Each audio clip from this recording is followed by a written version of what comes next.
À compter du 1er janvier 2024, tous les particuliers devront composter leurs biodéchets. C'est la loi, c'est obligatoire. Nous allons voir dans cette vidéo comment faire de manière très détaillée.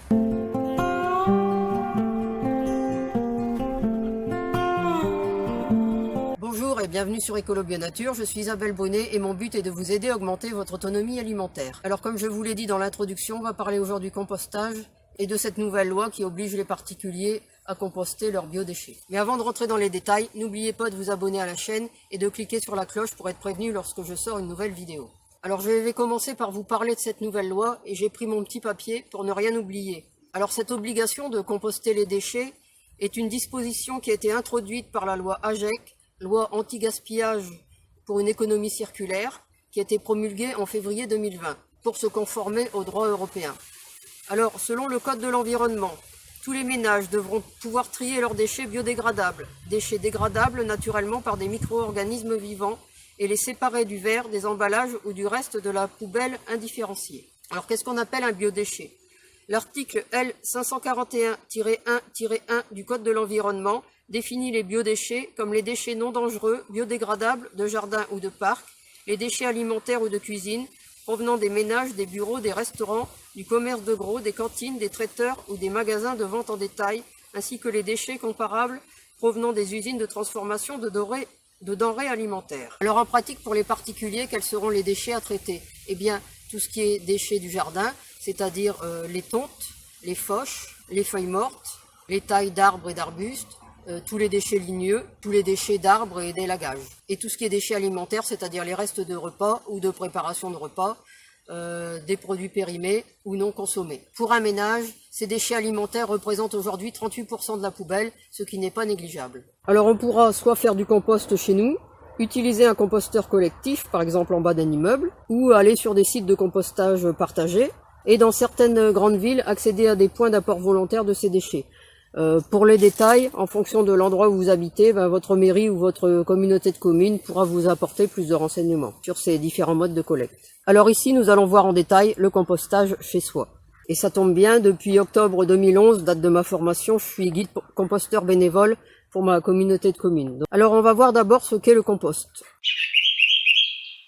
Alors comme vous le voyez, le compost c'est un humus, une matière végétale naturelle, brunâtre foncée, très fertile, et ça a une odeur de sous-bois. Alors c'est issu de la décomposition de matières organiques, de déchets de cuisine et de jardin, et ça se décompose grâce à de petits organismes vivants, des vers, des cloportes, des bactéries, des champignons, des colomboles, etc. Pour réussir un bon compost, il vous faut des déchets carbonés, c'est-à-dire des matières brunes, dures et sèches. Alors ça peut être des feuilles, du broyat de branchage, de la paille, du carton, comme là du carton brun mais coupé en petits morceaux, du papier essuie-tout, des mouchoirs en papier ou des rouleaux de papier toilette. Il vous faut également des déchets azotés, c'est-à-dire des matières vertes, molles et humides, comme par exemple de la tonte de gazon, des épluchures de fruits et légumes, du marc de café, des sachets de thé, des restes de légumes ou de céréales. Mais il faut également de l'eau, puisque le compost doit rester humide. Il faut qu'il y ait à peu près 60% d'humidité pour que la décomposition des matières organiques se réalise correctement. Alors attention, il doit être humide mais pas détrempé, c'est-à-dire que lorsque vous prenez une poignée, l'eau ne doit pas couler. Mais par contre, lorsque vous pressez cette poignée, l'eau commence à perler et à couler. Donc il faut bien doser. Et il faut aussi de l'air, parce que les organismes vivants qui servent à la décomposition ont besoin, comme tout être vivant, d'oxygène pour être en bonne santé et bien travailler. Le manque d'oxygène va ralentir le processus et provoquer de la fermentation, et c'est de là que viennent les mauvaises odeurs. Alors, pour apporter de l'air, eh bien, vous pouvez utiliser une tige en métal ou ici un brasse-compost. Vous pouvez aussi utiliser une barre de fer, un vieux manche d'outils ou même une tarière. Alors, pour les composteurs en plastique, eh bien, il vaut mieux les brasser une fois par semaine. Puisqu'on parle de composteurs en plastique, on va voir maintenant différents types de composteurs. On peut faire du compost de différentes manières, que ce soit en tas, en palette, en composteur plastique, en tonneau et aussi à l'intérieur de la maison avec un lombricomposteur où on peut aussi faire du bokashi. Alors, les composteurs en plastique, ici on en a deux modèles.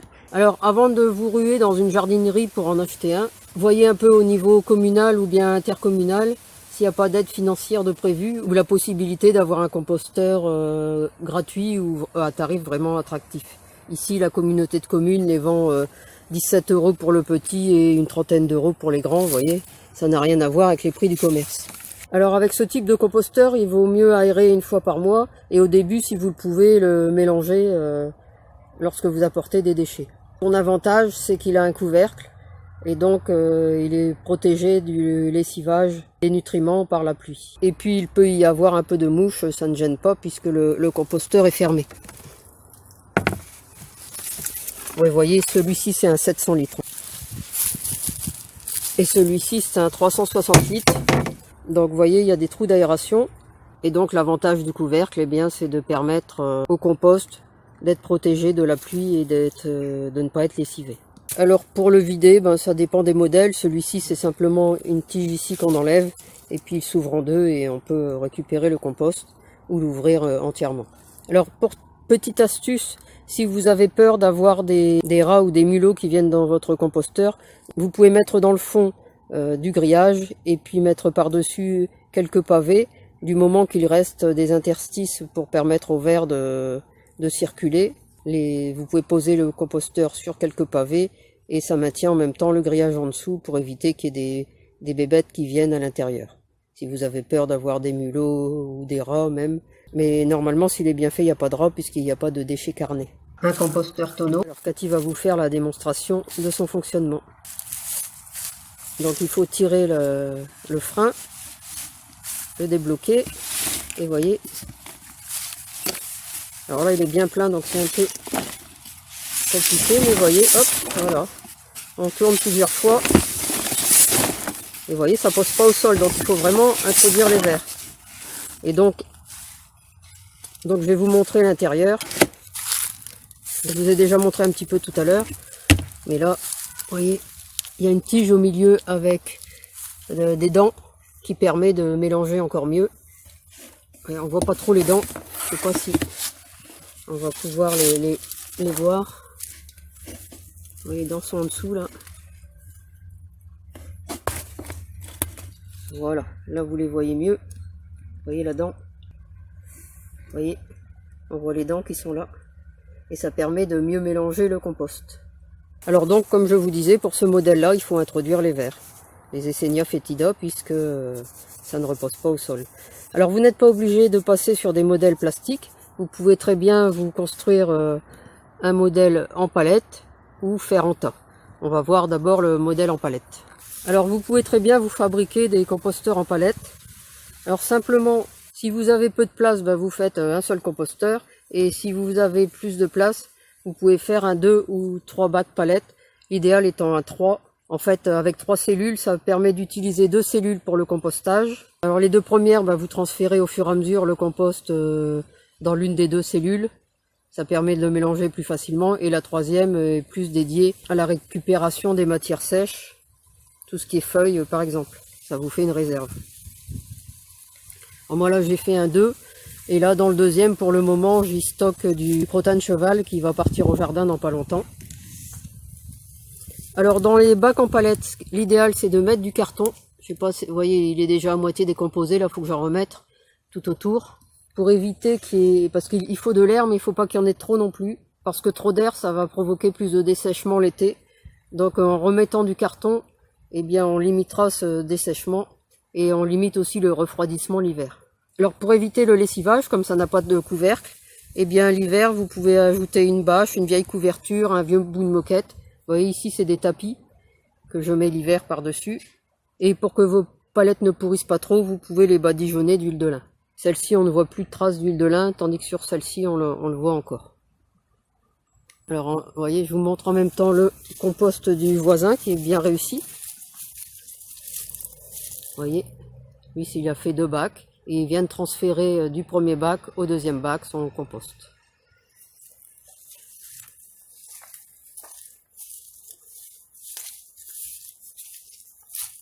Alors j'y pense parce que je vois le compost du voisin. Pour tout ce qui est coquilles d'œufs, je vous recommande de les écraser parce qu'elles se décomposeront plus facilement. Alors une autre technique qui peut paraître plus simple de premier abord, mais qui en réalité est beaucoup plus difficile à réussir, c'est le tas. Faire du compost en tas.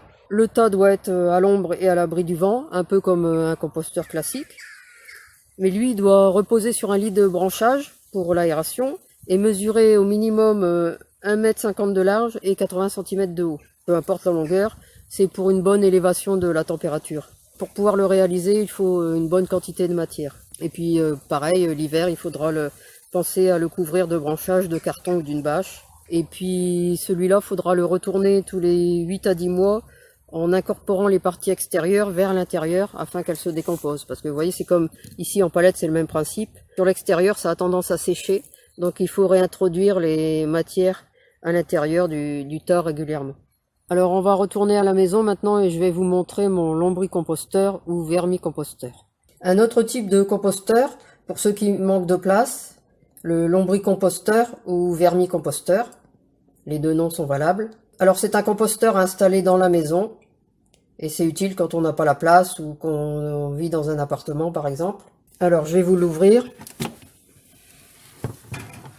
Vous voyez, alors les vers vont se dépêcher d'aller au fond puisqu'ils n'aiment pas être dérangés par la lumière.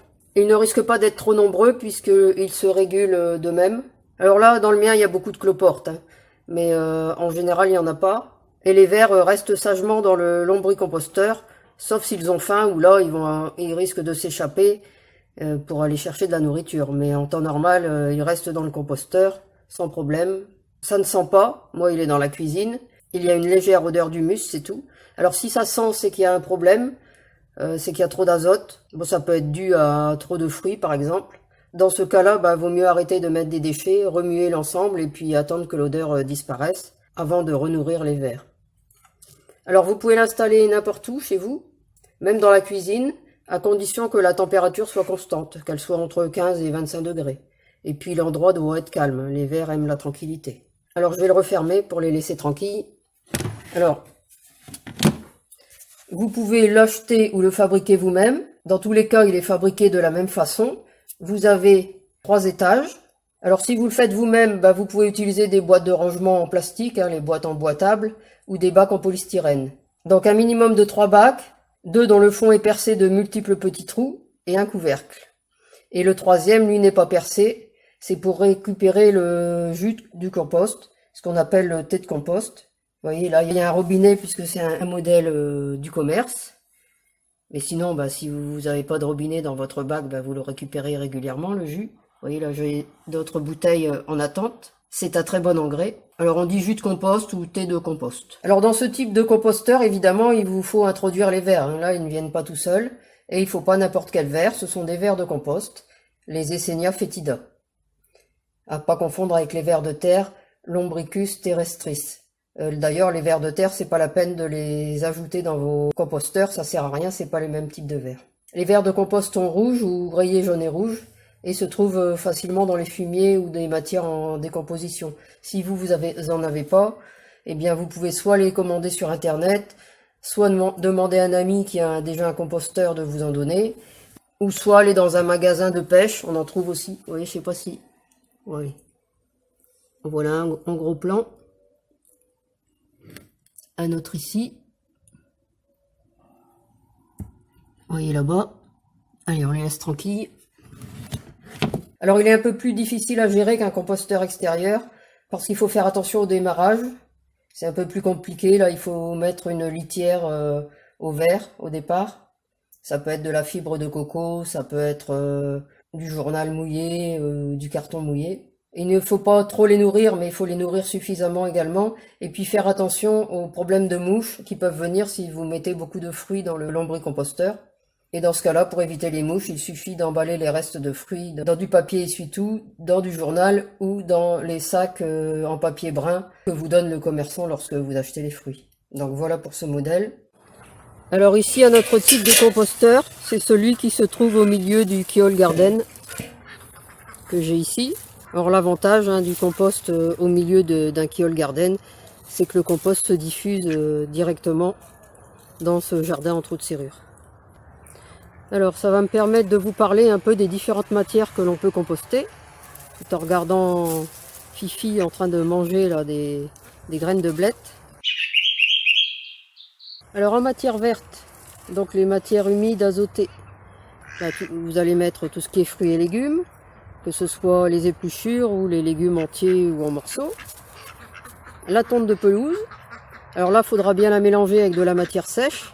Si vous n'avez pas de matière sèche, si vous n'avez rien du tout, vous pouvez encore faire sécher une partie de votre tonte de pelouse. Et une fois qu'elle est sèche, la mélanger avec la partie humide. Comme matière verte, on va pouvoir mettre aussi tout ce qui est mauvaises herbes non montées à graines. Alors si vos mauvaises herbes sont montées à graines ou si vous avez comme ici des graines de blettes et que vous ne voulez pas en retrouver dans tout le jardin, ce que vous pouvez faire, c'est de tremper vos herbes à composter dans un seau d'eau pendant 4-5 jours. Les graines vont germer et une fois que ça commence à germer, là vous pouvez l'introduire au compost. Il n'y aura pas de problème. Comme ça aura germé, les graines vont mourir. Mais de toute façon, si votre compost est bien fait, il va chauffer à plus de 60 degrés, donc la majorité des graines disparaissent. Donc moi je me prends pas la tête et je mets toutes mes plantes, même montées à graines, au compost parce que je sais qu'il va chauffer suffisamment. Alors vous pouvez mettre aussi tout ce qui est marc de café et mettre le filtre avec, le filtre étant la matière sèche. Vous pouvez mettre les sachets de thé, mais attention, à condition que le sachet soit bien en papier, et puis de ne pas mettre la graffe, évidemment.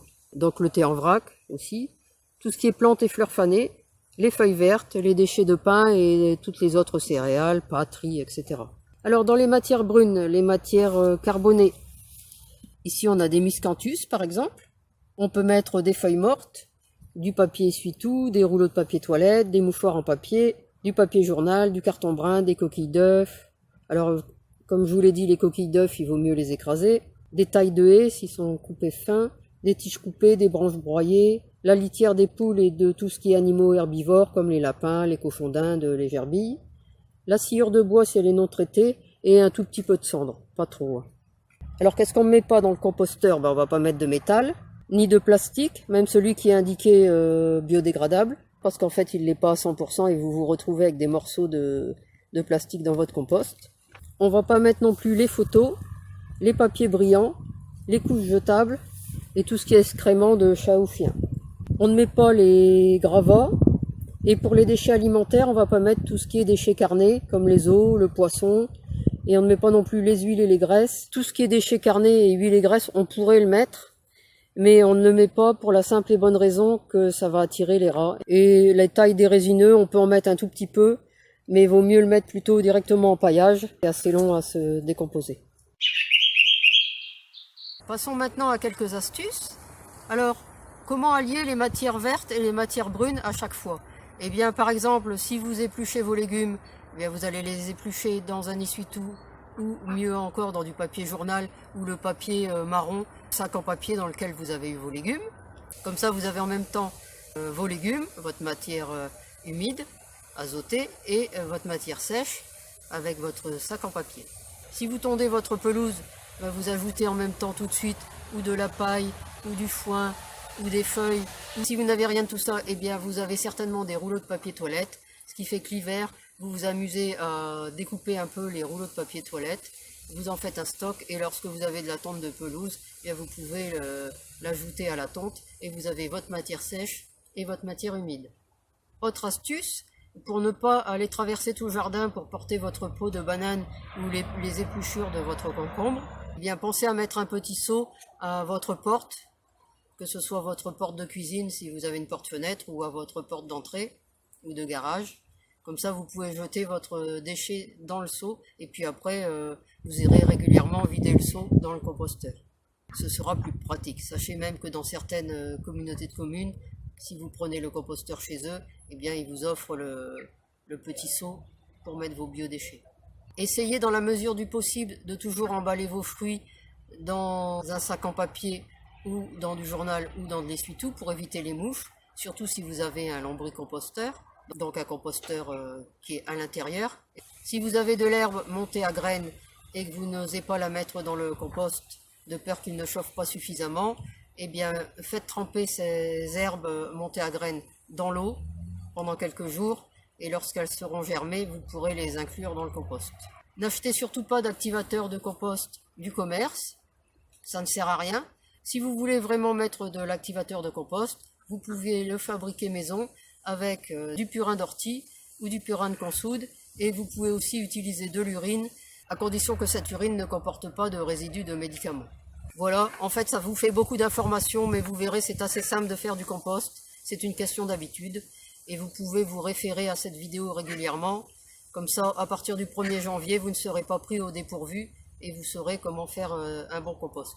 Si vous avez des questions, n'hésitez pas à les mettre en commentaire, j'y répondrai, et s'il y en a beaucoup, je ferai une vidéo FAQ en complément.